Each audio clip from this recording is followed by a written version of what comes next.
All right, Algebra 2, we are on properties of real numbers. Remember, real numbers consist of those natural numbers, whole numbers, integers, rational numbers, and irrational numbers. And our essential question is, do you know your basic properties? These are very important to know. So let's go ahead and look at a couple that we're familiar with. Let's look at example 1. Example 1 says 3 plus 5 times 2 equals 3 plus 2 times 5. And the first thing we want to do is just see what switched. Notice the only thing that switched is 5 times 2 switched to 2 times 5. And this is the commutative property. And a lot of times books will want you to say of addition or multiplication. Since this is the multiplication that switched over, we want to write the commutative property of multiplication. Now, because I'm assuming that you're going with me in my book, I am letting you look at page 14 and 15. So before we actually did this lesson, we actually reviewed. So if you are just on YouTube checking out this lesson, will you please review properties before you go over this lesson? Thank you. All right, let's move on. All right, let's move on a little bit. We're going to move to example 2, and I'm trying to hide the answer because it's actually written there in my notes. So it says, if AB plus C equals D, then D equals AB plus C. So it's kind of just in reverse. This is called the symmetric property. Now, I don't see this used on an SAT, ACT as much. Like, I don't see this tested as much. Like, you may see a question about the commutative property, and you probably will, you definitely will see the distributive property. So just be prepared to know that. All right, moving on, we're going to look at the next one. This one is easier than you think, and you probably know. It says if x equals 7, then x plus 3 equals 10. So notice that instead of putting in x, we could put in 7 and it would be solved for, but in this case we know that x equals 7. This is called the substitution or addition property of equality. So substitution could work here.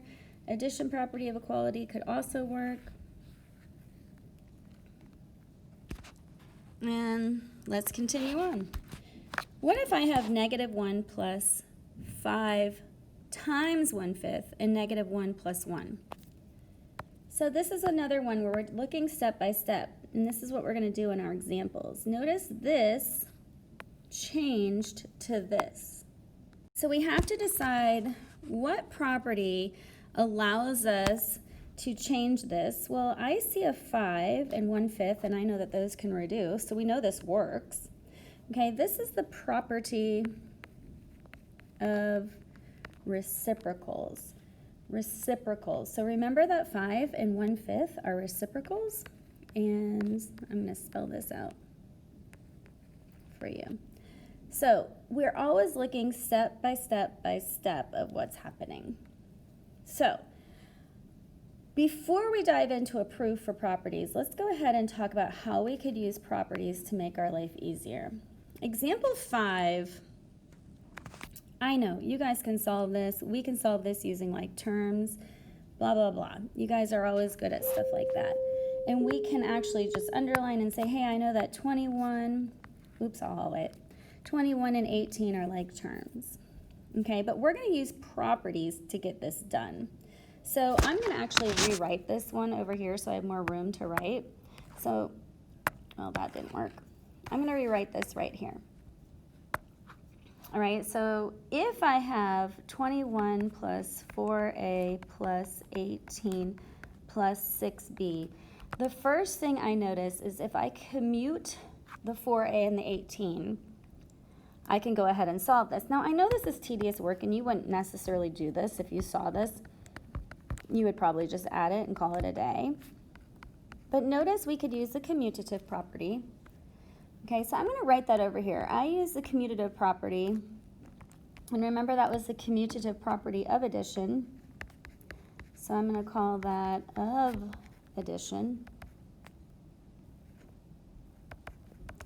And now I can just look and say, hey, look at this. We can add these. Well, I know 39 plus 4a plus 6b is the answer. Great job. That was a great job.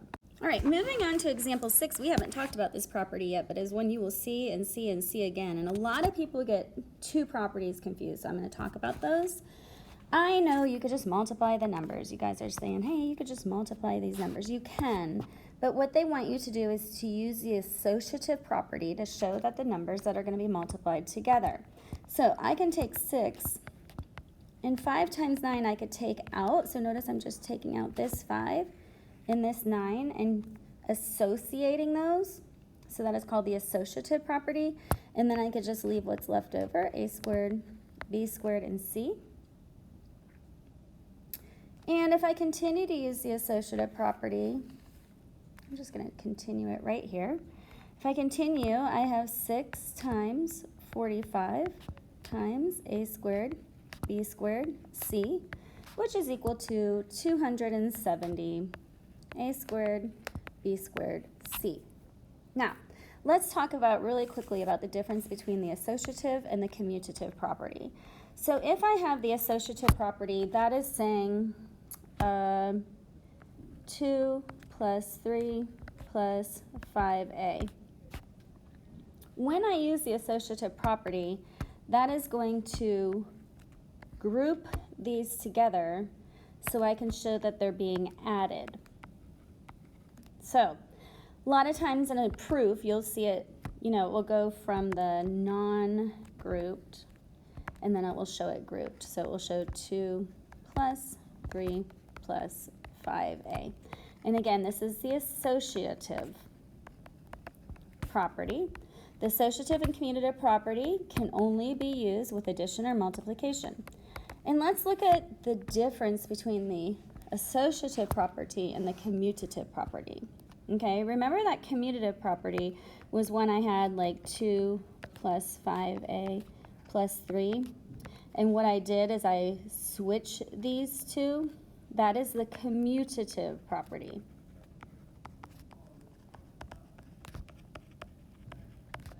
And we'll call it of addition because we're still adding. All right, so what that means is I'm going to go ahead and flip those two, 2 plus 3 plus 5a. So notice that we flipped these two so we can eventually group and add like we did with the associative property. Again, associative property, commutative property can only be used with addition and multiplication. So this is the part that students really don't like because they kind of can't see it. I see that students typically have trouble with it. So notice the first thing that we're going to do is we're going to go from left to right. What happened from here to here?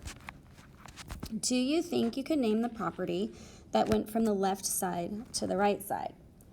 So notice what happened is that was distributed.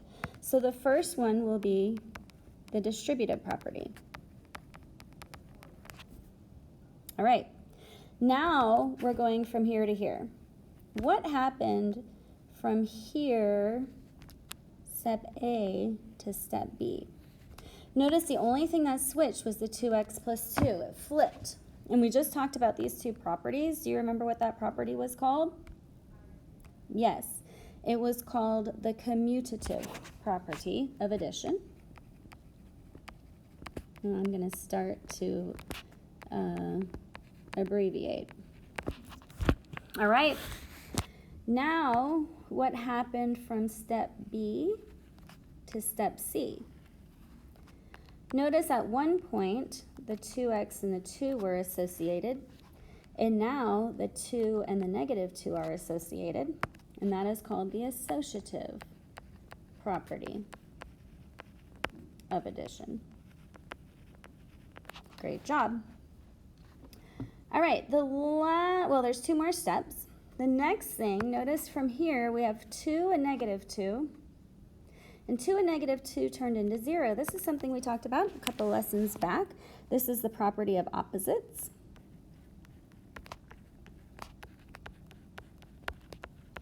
And the last thing, we know that anytime we add anything to 0, it becomes whatever that anything is, and this is called the identity property. The identity property is of addition is 0. So let's finish this lesson by talking about a few things. The identity property some students get confused with. So there are two identities. The identity property, we know we have addition, and we know we have multiplication. So what this is saying is what is going to make the identical thing come out? Well, I know if I add a plus 0, I get a. So the identity for addition is 0. Now, what can I multiply anything by to get b? I can multiply anything through by 1, so the multiplicative identity is always going to be 1 because the identical comes out. Does that make sense? Great job today.